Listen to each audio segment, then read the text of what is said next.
At first, it was just a noise, a faint, flickering pulse buried deep in a decade-old satellite archive. No words, no coordinates, just interference, until someone realized it wasn't noise at all. In early 2025, a cyber forensics lab in Singapore stumbled upon an encrypted data packet buried in the Global Telecommunications Archive, a file that should not have existed. It was indexed under a random checksum, invisible to standard retrieval systems. No government report had ever cited it. No search team had ever logged it. It had simply been there, waiting.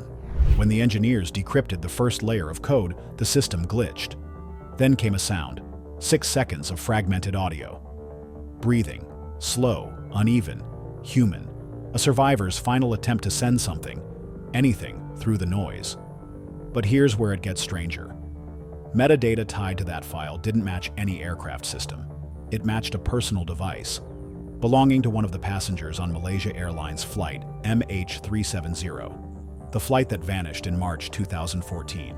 For 10 years, that signal sat untouched in a European satellite archive, classified as corrupt telemetry. Until late 2024, when an independent analyst noticed anomalies in the checksum pattern. The more they decoded, the clearer it became.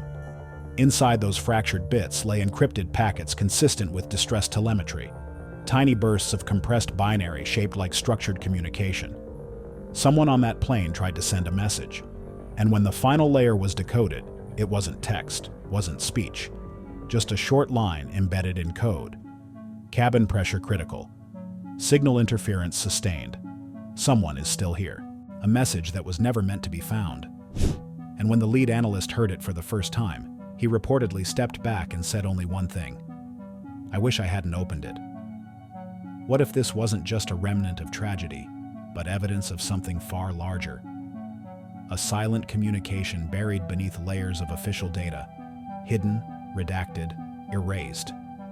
So the question now isn't where flight MH370 went. It's why this signal was never meant to be heard. March 8, 2014, 12:41 a.m. local time. It began like any other red-eye flight. Malaysia Airlines Flight 370, a Boeing 777-200ER, lifted off from Kuala Lumpur International Airport, bound for Beijing. 239 souls aboard, travelers, engineers, students, families. Some texting loved ones, some already half asleep, none aware that this flight would become the most haunting aviation mystery of the 21st century. The first 40 minutes were smooth. Weather, clear. Systems, nominal. At 1:19 a.m., the co-pilot made a final routine transmission. Malaysian 370, contact Ho Chi Minh 120.9. Good night. Good night, Malaysian 370. 2 minutes later, the radar feed went black. No distress signal, no mayday call. Just silence. Civilian radar lost the aircraft entirely. Military radar tracked it turning west, then southwest, then vanishing altogether. In that moment, MH370 slipped not just from the sky, but from the world's data grid. For the next hour, air traffic control tried to make contact. Nothing. By dawn, search aircraft were already in the air. By midday, governments were conferring. And within 72 hours, it was clear. The Boeing 777 was gone. For months, they scoured the South China Sea, the Strait of Malacca, and finally the southern Indian Ocean. They found pieces, fragments of wing flaperon, debris scattered along distant shores. But not the black boxes, not the fuselage, not the truth. Billions of data points, hundreds of theories, zero definitive answers. In 2018, the final official report declared it likely a controlled descent after fuel exhaustion. But even that phrase, likely, was a concession to mystery, because hidden inside the official data flow were gaps, missing packets, corrupted logs, sections of satellite telemetry that didn't line up with known trajectories. And now, a decade later, that's where the 2025 discovery begins to change everything. That missing data packet, the one that reappeared in the telecom archives, was time-stamped 1:27 a.m., minutes after MH370 supposedly went dark, meaning something or someone was still transmitting long after the official cutoff. Was it an automated ghost signal, a glitch in the network, or a human being still conscious, sending one last warning from a cabin growing colder by the second? If the decoded message is genuine, then MH370 didn't vanish instantly. It lingered, somewhere between life and oblivion, for several haunting minutes. And that's where our investigation truly begins. Every aircraft speaks in numbers. Transponders talk to radar. ACARs ping satellites. SATCOM uplinks whisper telemetry back to Earth. When flight MH370 disappeared, all those voices went silent, almost at once. But if the official systems were cut, how could any device still transmit?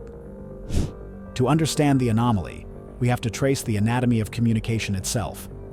A Boeing 777 routes every bit of outgoing data through a central avionics bay. Kill that bay, or sever its power bus, and the aircraft becomes a sealed echo chamber. No radar, no ACARs, no digital trace. Yet the recovered packet wasn't from any onboard module. Its handshake pattern looked civilian, consumer grade. Modern passenger devices don't connect directly to satellites. They piggyback through the aircraft's Wi-Fi gateway. Unless the device had its own independent satellite modem. Rare, costly, but not impossible in 2014, when some prototypes used Iridium or Inmarsat I-4 microtransceivers.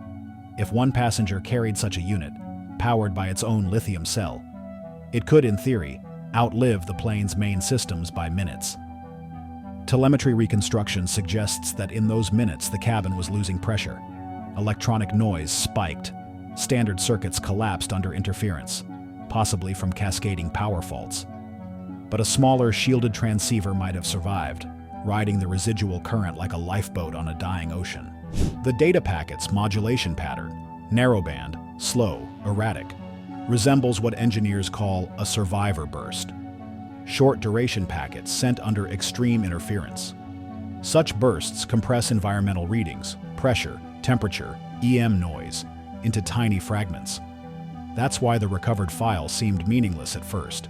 Fragments stitched from chaos. What if that chaos was deliberate?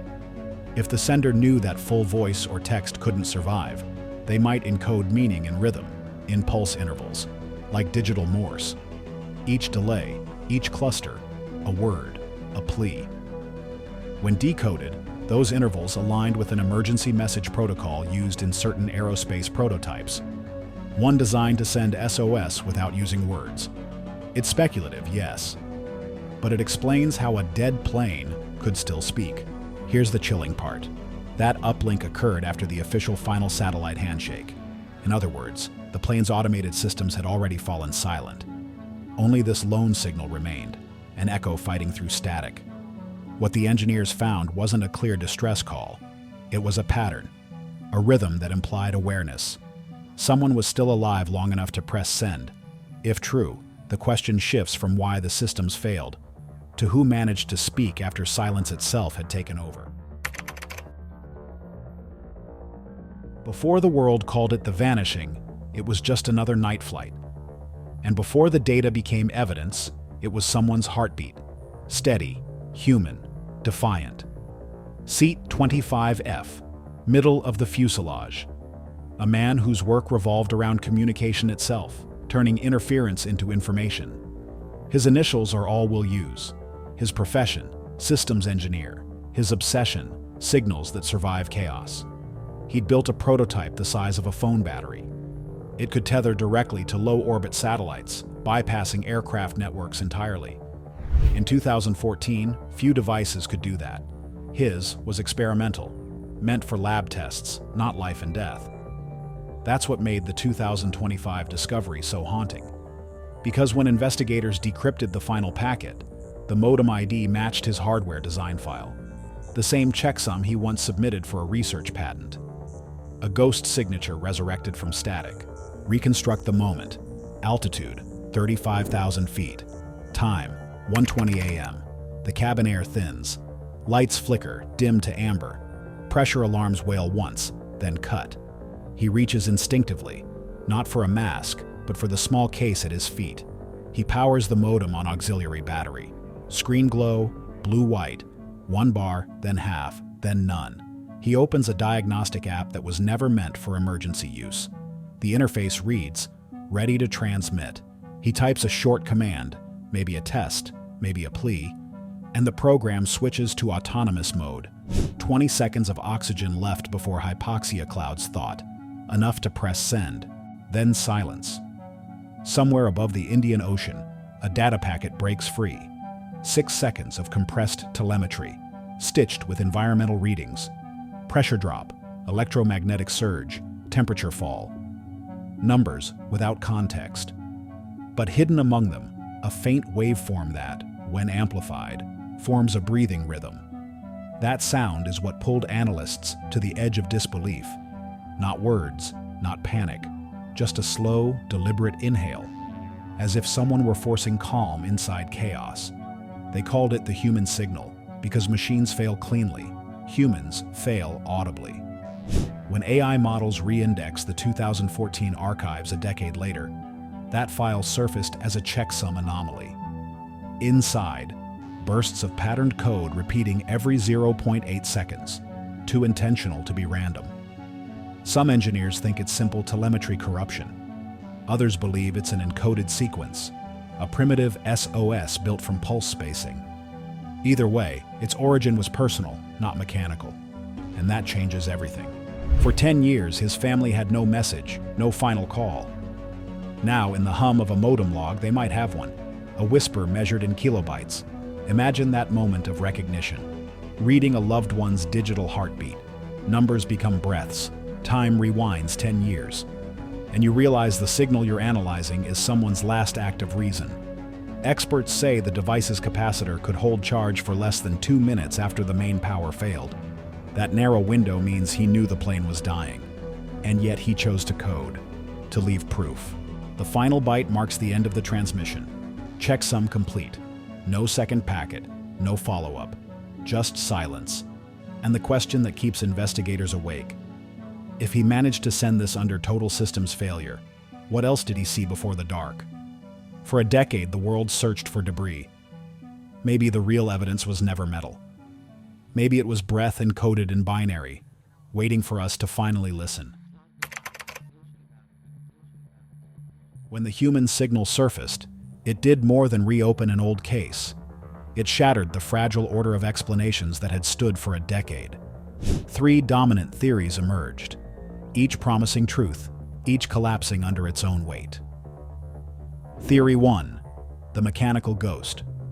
The first camp clings to physics. They say the aircraft suffered a slow decompression, oxygen starvation, autopilot drifting south until fuel exhaustion. According to this model, the signal wasn't human at all, merely the echo of hardware bleeding its last electrons through the atmosphere. Random packets, misread as intent. It's the comforting theory, the one that blames no one. It explains silence as inevitability, not conspiracy. But then, engineers point to one detail. The packet's checksum sequence included a manual authentication key, something no automated system would append on its own. If it were a mechanical ghost, who typed the key? Theory 2. The digital interference.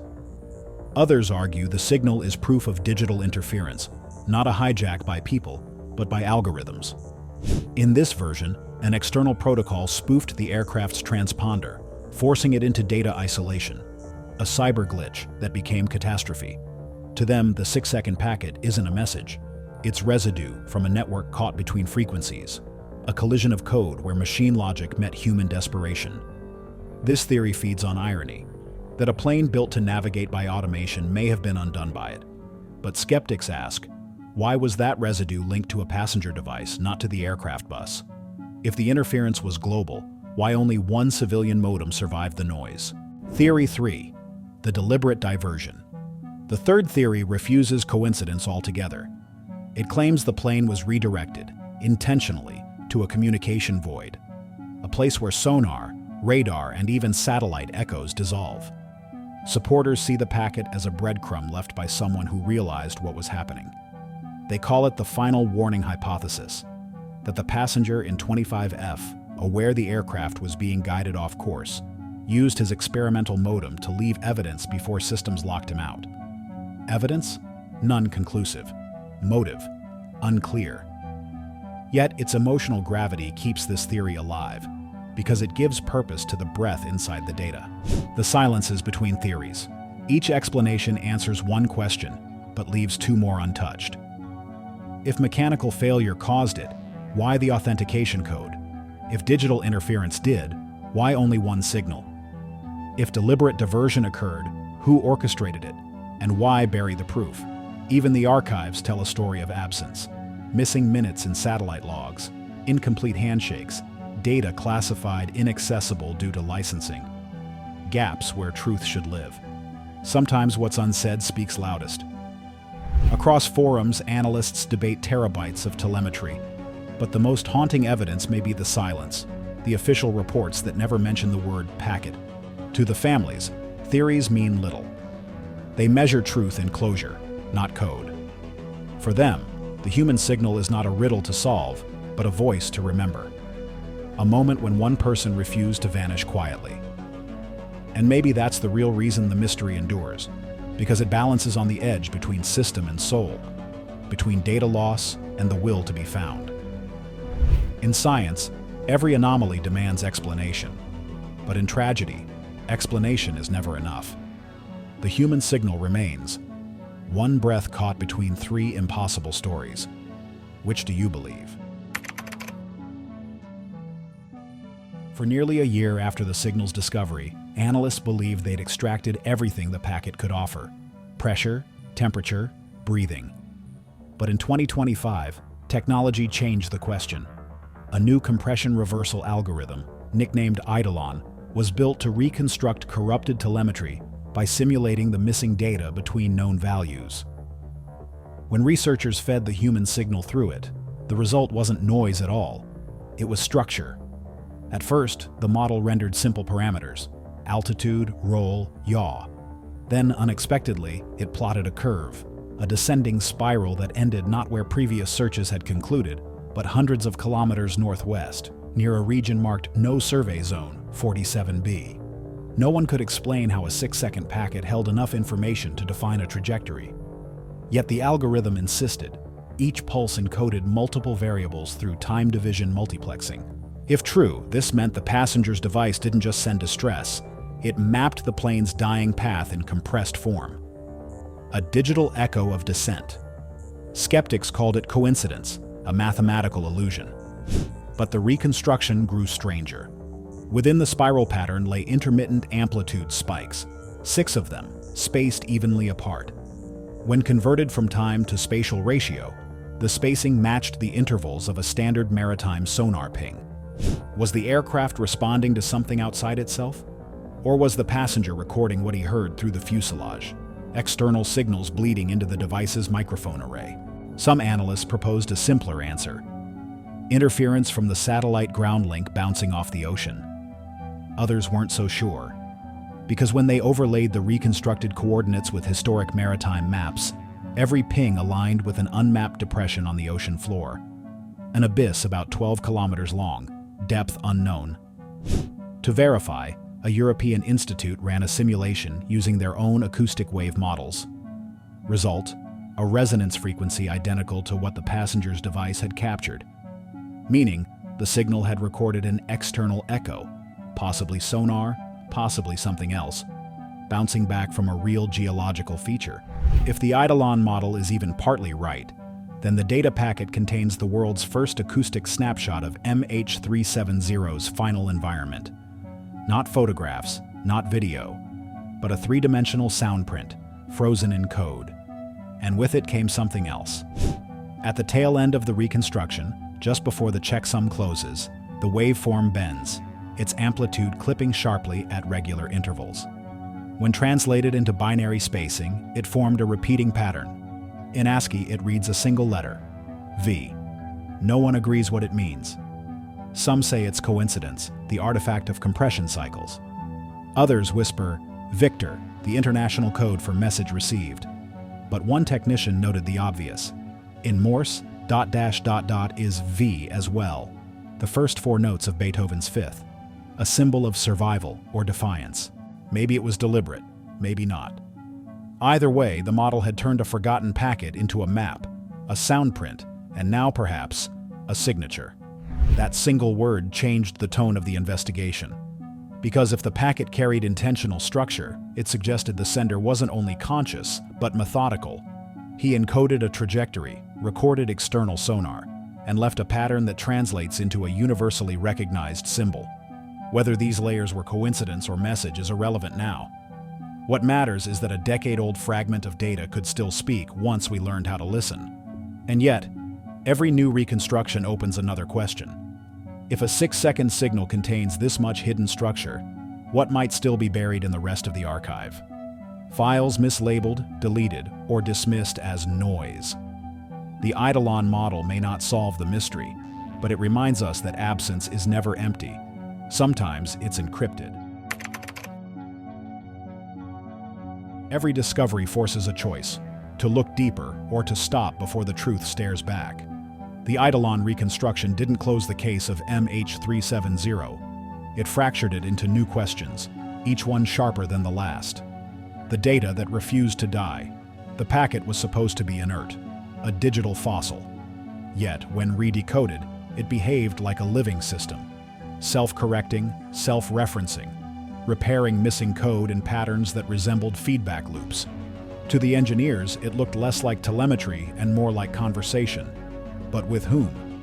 A satellite reflecting its own echo? A corrupted checksum rebuilding itself from stray cosmic noise? Or was the passenger's device engineered to adapt, to keep speaking long after its creator was gone? Once the implications sank in, agencies faced a dilemma no algorithm could solve. If fragments of human data, breathing, heart rhythms, motion patterns, can persist in archived code, do they count as personal remains? Is decoding them investigation or resurrection? The 2025 Ethics Board called it digital exhumation. Others called it proof that information never truly dies. Either way, the act of listening had crossed a boundary. The reconstructed descent ends near an unmapped trench, one that later surveys confirmed does in fact exist. Depth, unknown. Access, restricted. For now, it remains a coordinate in silence. No expedition has been cleared to go there. Not yet. Because to do so would mean admitting that a decade of global search grids were drawn from incomplete data, and that a single forgotten file may hold the truest map of all. The human signal changed more than aviation history. It challenged our faith in what counts as evidence. If a 6-second packet can carry echoes of life, what else hides in the noise we discard? Seismic sensors, black box backups, cell tower caches. How many silent witnesses lie buried in data we no longer read?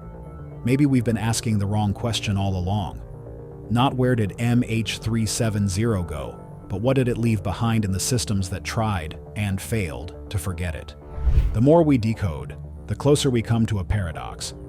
Each new layer of information brings us face to face with silence shaped like intention. If the data truly carries design, then someone, or something, made a choice in those final seconds, to send, to record, to be remembered. And so the cliff edge remains. Was that act pure chance, a dying circuit flaring one last time?